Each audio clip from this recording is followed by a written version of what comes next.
Olá! Suponha que você trabalha em uma indústria de medicamentos e precisa produzir um medicamento. Para isso, você precisará fazer uma reação química. Mas como definir as quantidades envolvidas em uma reação?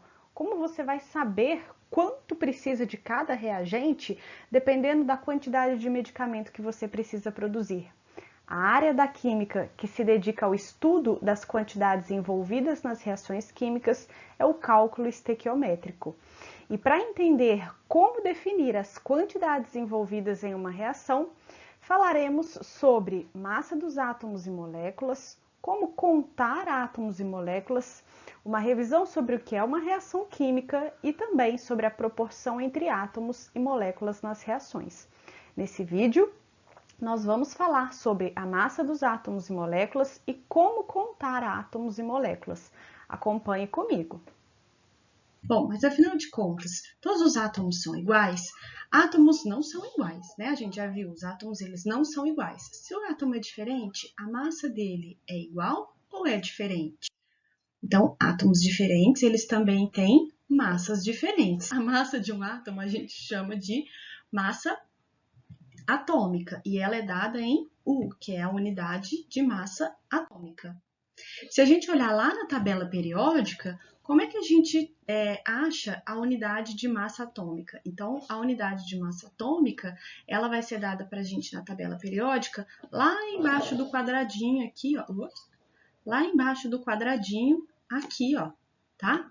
Ela vai dar para a gente o valor da massa de um átomo.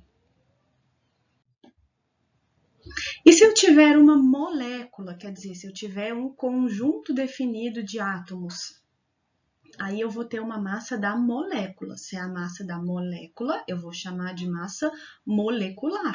E como é que eu vou encontrar a massa de uma molécula? Eu vou somar a massa de cada um dos átomos que tem nessa molécula. Então, aqui, se a molécula é uma molécula de CO2, então, se aqui eu tenho uma molécula de CO2, eu vou somar a massa de todos os átomos, quer dizer, de um átomo de carbono e dos dois átomos de oxigênio. Estão lembrando, né? E será que a gente consegue pesar um átomo ou uma molécula na balança? Quando a gente vai lá no laboratório, o que a gente pesa é um único átomo ou uma única molécula?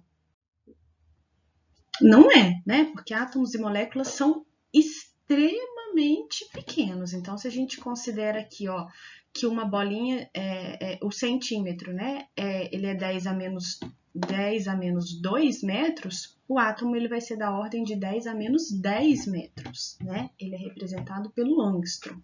Então, a gente vai precisar encontrar uma outra forma de contar os átomos e as moléculas, e para isso a gente usa o mol. Então, o mol nada mais é do que a quantidade de matéria de um sistema que contém 6 vezes 10 a 23 unidades. Então, do mesmo jeito que uma dúzia tem 12 unidades, o mol tem 6 vezes 10 a 23 unidades. Só que uma dúzia a gente usa para contar ovos, né? Que são coisas grandes, laranjas, enfim.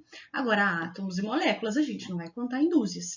Então, a gente vai contar em mols. Então, toda vez que eu estiver falando de 1 mol, isso corresponde a 6 vezes 10 a 23 unidades.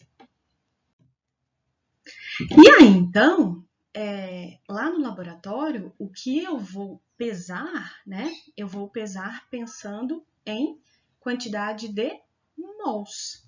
Tudo bem? Então, eu não vou pesar uma molécula, mas eu vou pesar um mol. 6 vezes 10 a 23 moléculas, tá? Necessariamente, né, vou pesar um mol? Não, vai depender da quantidade que eu quero pesar lá, tá? Aí eu preciso agora relacionar, então. Como é que eu faço para relacionar a massa de uma molécula com a massa de um mol?